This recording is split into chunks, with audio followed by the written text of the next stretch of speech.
Hey guys, Matt, IronTrap Garage. We have an awesome adventure video today, but first I want to tell you guys that today's video is sponsored by our friends at Potential. They are located outside of Chicago. Our buddy Josh is one of the guys that heads it up at Potential. They are a sports marketing agency that does a lot of events. They do a lot of automotive marketing stuff for big companies and also small companies, and they kind of put partners together to do some really neat events and different marketing stuff that we are doing some things with them coming in the future. But with all this virus outbreak, we haven't been able to get some of these adventures done that we'd like to, but I just want to give them a big shout out and thank them for giving us a little sponsorship on the channel. So thank you guys. If you want to learn more about them, you can check out the link down below. We're going to drop it for them. You can learn more about their ad company and what they're doing. So today's adventure is more of me scratching the itch and being an addict. With the stay-at-home order, I've been buckling down in the shop and getting a ton done. Haven't been able to buy anything for the 2020 challenge because it's just been tough to find good deals on stuff. And also it's super competitive online right now because everybody's trying to do the same thing, look for stuff for sale for cheap online to buy. So I've been getting a lot of messages from friends if they've been seeing different ads of things for sale, and I've actually been really good at resisting lately, which is surprising. But my buddy Justin sent me a photo screenshot of this like rat rod for sale group on Facebook groups, and there was, get this, a 32 Ford 5-window old hot rod for $1,500. I proceeded to lose my mind and drop everything and try like contacting the guy, joining the group, doing all this stuff, and within like, I don't know, an hour or two, the ad had like 80 comments on it. It was this old blue 5-window coupe body, had like Pontiac taillights. It was sitting on a pallet in the middle of a field at what looked to be like a farm. There was a rolling chassis next to it. After doing some research, I saw the guy that was selling it for an older friend who had it, and we found that he had tried to sell the frame in the same group like a year ago or 8 months ago for like $500 for a rolling 32 frame, and no one bought it. I can't believe this. I wasn't in the group, so I was so pissed that I missed that, because if somebody would have bought that frame for $500, they would have showed up and there would have been a 32 Ford 5-window body sitting there that they could have bought for like not a lot more money. So anyways, I didn't get the car, as a short story. I was super bummed because I love finding this stuff, as you guys know. And fast forward maybe a day or two, and I get a DM on Instagram from Zach, who follows the channel, follows our social and stuff, with a photo of this 5-window body hanging from the back of an old Ford tractor, and he's like, "Look what I'm doing today." And I'm like, "You SOB, I was trying to buy that thing, good score." So, you know, I don't hate on people. He was able to buy it. He was the first one there. He did some detective work, got the guy's phone number, got a hold of him, and was the first one to buy the car. You know, $1,500 32 5-window, are you kidding me? So anyways, as I always do, and this is a lesson to a lot of you guys, I said to him, "Hey, you know, congrats on the buy. If you decide that you don't want to, you know, do anything with it, keep me in mind and just, you know, give me a call or send me a DM, and maybe we can work out a deal." So fast forward to, you know, again, maybe 2 weeks or a month, I don't even remember how long it was. He hits me up and says, "Hey, you know what? I think I got too much crap going on. This thing's like a little far apart for me. I don't think I can tackle it. I'm thinking about, you know, turning it over and making a couple bucks on it." So he and I went back and forth. He offered me a like make it leave now price, which was a really good deal for a 32 5-window. And but you know, as always, I wanted to move quick, so I need to go get this thing like now. So it is the middle of the week. I'm going to take a day off of my day job and run out there. Car was in Michigan. He drove all the way out to Michigan to pick it up. He's in like the Pittsburgh area, Western PA. So if I would have bought the thing, it would have been like, I don't know, 13-hour drive or something. But anyways, he brought it back to Pittsburgh, so I'm like 4 hours from Pittsburgh, so I need to jump in the truck super early in the morning with a trailer and head out there to pick it up. All I know is that it's sitting like on a pallet, and I don't know if we have a good way to lift it. He said he has like, I think there's like a pallet jack. He said he might have a loading dock. I don't know, but I'm just gonna throw the trailer on, grab the winch, and we'll see what we can do and get this thing home. It'll be fun. We're gonna show you guys the adventure and see what happens along the way.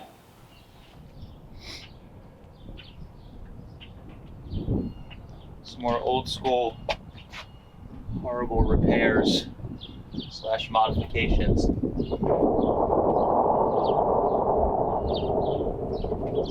Angle iron, every old school hot rodder's favorite fab piece. It's like 49 Plymouth bumpers. You said there's a front one over here somewhere? Yeah, it's next to that.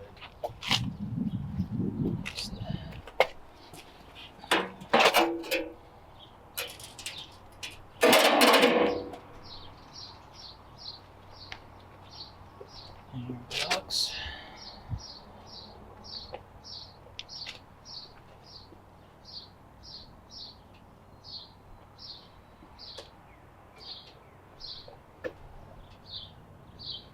And here's our junky 32 body. Everybody needs a couple of these laying around. Pontiac taillights, of course. This crazy roof. It's got this crazy ribbed roof on it, and I love the little cycle fenders in the front and these little bob fenders in the rear. I don't know what's going on with this crazy roof thing, but it's kind of neat. It looks like they actually like leaded it in front.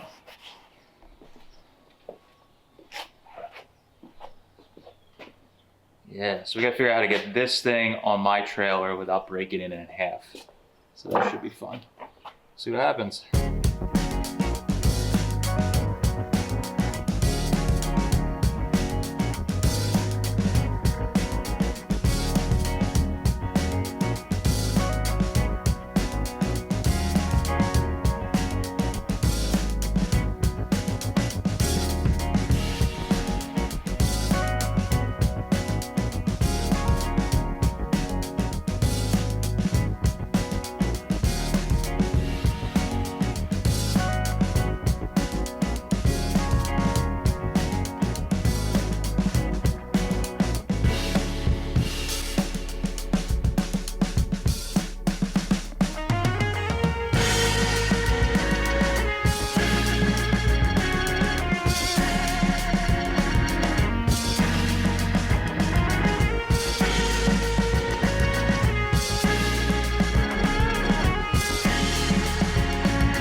Ceremonial grill installation. Ugh. see where this grill used to sit.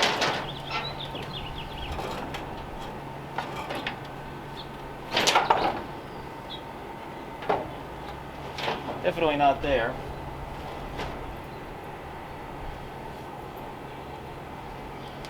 These brackets on the side should probably line up right there, I'm guessing. 60 pounds. The other side. Come on.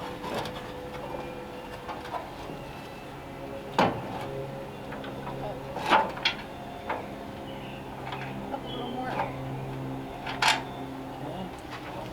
Okay. Even if you just get the bolts in it all.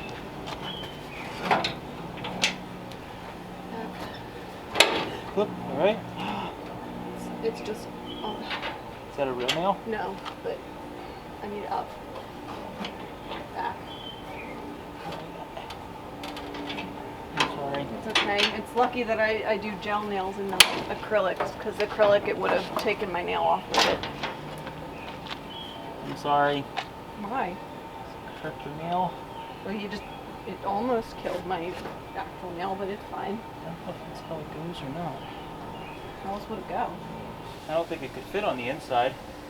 I just think they fit that poorly. But I gotta get them. I gotta get threads on it. When I'm left to my devices, I just keep putting this car together further. So somebody cut off the headlight stands right at the frame rails. So I cleaned them up and just am tacking them on just to kind of give me something to look at. And hey, it's an easier way to hold all the parts in one place. So I'm gonna just do some quick stitches and get this thing welded so it doesn't fall off.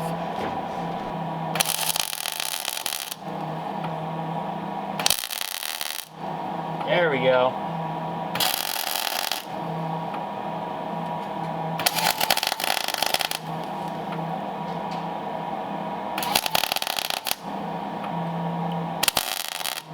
Always wear your safety protection, except when you're welding on. When you're welding on old shit.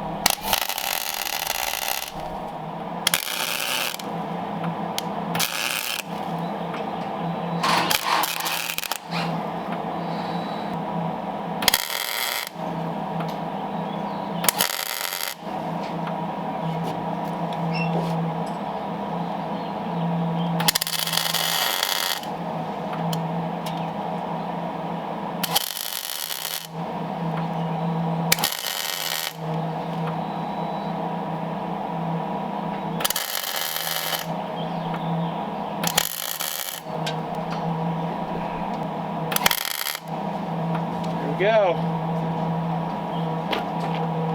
Ready to race.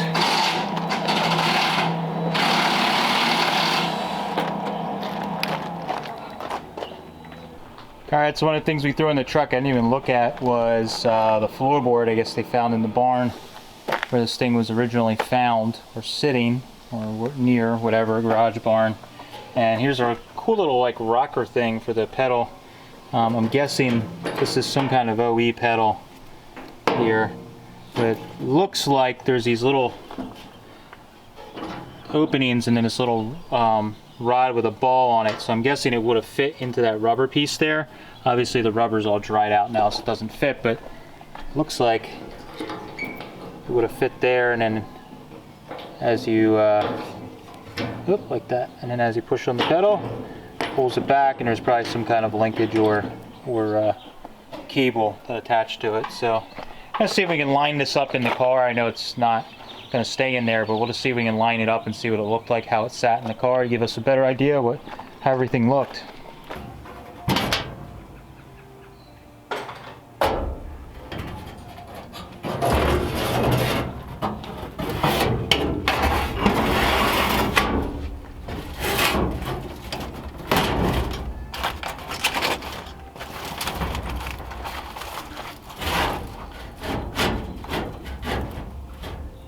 Here's the holes.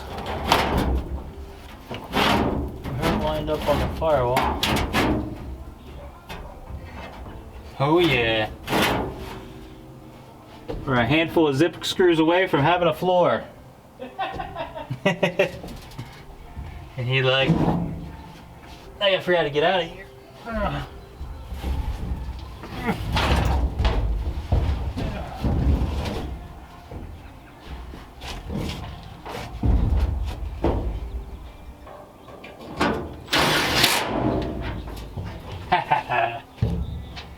It's got a floor.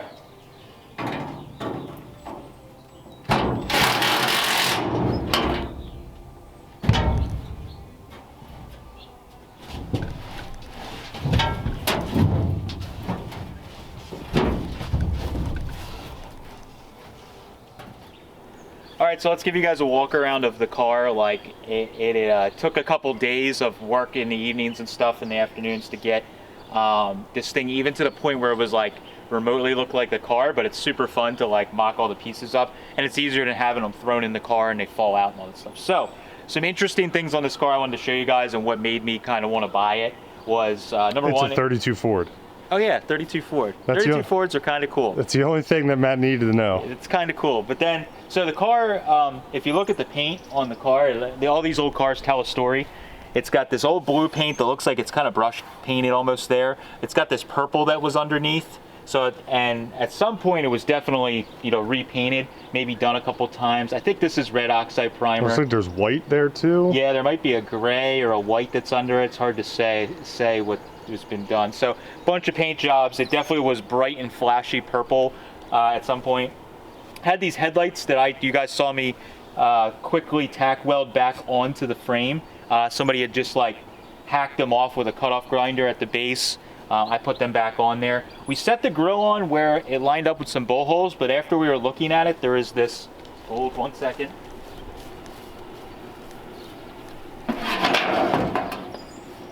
There's this lovely hood that came with it that is definitely was on the car. You can look and see. It's got like purple and the blue paint on it. And there's bolt holes down here that probably line up with the firewall. There's studs here. And so this was definitely on the car. It looks like a Willys or something. I'm not sure. But when you set it on, it lines up back there for like the studs. But look how far the grill is back. So this thing definitely had the grill way forward, maybe even to here. So these brackets I think were added later on to push the grill back. I'm not really too much of a fan of this hood. Come on. But they probably put the grill like way out, and they probably just like squeezed it around to make it work. Yep. But it's kind of funny the stuff that people did just to get it done back in the day. So yeah, so you can see the mounts. They just hung it like the Larry Schroll 32 that we got. Basically done identically. Yeah, same thing. It's got a bracket hanging off. It's got these cool cycle fenders on it, or trailer fenders, whatever you want to call it, that are really neat. It's got these, I believe these are GM shocks on them. I actually really like these shocks. They're fluid filled. Yeah, more than the Ford ones. I kind of like these, to be honest. But it's got these cool old fenders on it. In the rear, it's got some trailer fenders that are done not really great. Juice brake converted. Yeah, juice brakes on it, which is cool. It's got the 32 axle, heavy axle on it still. The firewall, you can see, the big thing with this car, while it was so hard to get this thing like on the frame and moved around, was the firewall was taken out by the old guy that had this thing for a million years when he took it apart, and then it was moved with a tractor with no firewall in it. And the firewall is a big part of the rigidity on these cars, so it was twisting and moving. It took a ton of work to get this firewall in, but you can see it's just a flat firewall with the original band. Underhung pedals at one point? Yeah, it had the firewall mounted pedals on it at some point. Gives you a little idea what was going on. We got the steering box with it. It's like an F1 steering box, but you can see when they took this car apart. I'll move my ratchet strap here. We can see that there's a giant hole. Yeah, there's a giant hole here. So what happened, I didn't get to show you guys because I was by myself. When I was towing this thing home, because the Pennsylvania Turnpike is so crappy and bouncing down the road, the weight just like bent the frame, and the frame was like, this was like Z'd up like this because there's just two little straps there. And there's like no, on the bottom there's like no material. Nothing left. Yeah. So it was very scary when I got it home that I saw that. So I just got it sort of back in place. We have some clamps holding it just so we can roll it around. Obviously that needs repair, but they just like hacked it out and they had some kind of plate welded in for the F1 box. Good thing you have Another frame, yeah. Spare. Yeah, that's pretty good. But we might fix this one. So you can see this thing's been repaired a few times. This is like some add-on metal here, and you could see around the car there was some lead work on it. Oh yeah, it was black too at some point. So black, maybe that was the original color. Maybe. Black, purple, Blue, red oxide primer. You can see the ladder bars. ladder bars, blah blah blah. Ladder bars that are on it, they're actually kind of cool. They probably just need like some refining. Because the plate actually goes just right up. It's hard to see. It goes through the frame rail. They just torch cut a hole and a slot in the frame and went up through and welded it. But this is actually a lot better than the Stroll 32. The adjustable ladder bars. Yeah, this is a little bit better. Inside the car, they found the dashboard with a row of gauges. You can see they added, they cut it out and put that wood panel in, which was really common. I feel like in the 60s you started seeing that quite a bit. Sequin door. Yeah, it's got like rose gold. Kate says they're rose gold. I asked for her opinion. Official. They're not pink, they're rose gold. Sequin door cards. Another bonus is we found all the garnish molding came with the car. So like when I was pricing this car out, I got it for a pretty darn good deal, even though it was marked up a bit from what it was originally bought at. And when I started pricing out parts, you think about what it costs. When you're thinking about buying a rough project like this, think of what the parts cost if you had to buy them separately. So instead of garnish moldings for a 32.5 window, they end up being like, I've seen them anywhere from $500-600 to $1,000, but usually the $500 to $800 for a full set of garnish moldings. So the fact that it had the rear quarters, the rear window, and then the door ones are in it, that was huge. The 32 door knobs, axle. window cranks. Yeah, it had the door handles, all that stuff was good. It's got these 14-inch, so this might tell us the time period in which the car was last kind of on the road. It's got these 14-inch, what are they, 60s? But they're Mickey Thompson Challenger tires on them, L60s. But they're 14-inch, which you started seeing later. I almost feel like it might have been the 70s when this thing was last on the road. It's got a Chevy 12-bolt. I think I looked the numbers up. It's like Tri-5 Era to 64 rear that's in it. So you can maybe guess, if you wanted to tell the story, that it was they found a Tri-5 in the junkyard to pull the rear out of, and they saw the hood sitting there, and they were like, huh, let me pull this 57 we didn't point this hood out. This is one of the coolest things. It's got the hood from a, and shout out to Jerry, my buddy Jerry. I stopped by his place to pick up parts on my way home with the car, and he was like, that's a 57 Chevy hood. I'm like, holy shit, that's what it is. So this is a 57 Chevy hood that was like welded in and leaded in at some point. It's super cool. It's one of the main things that made me want to buy the car.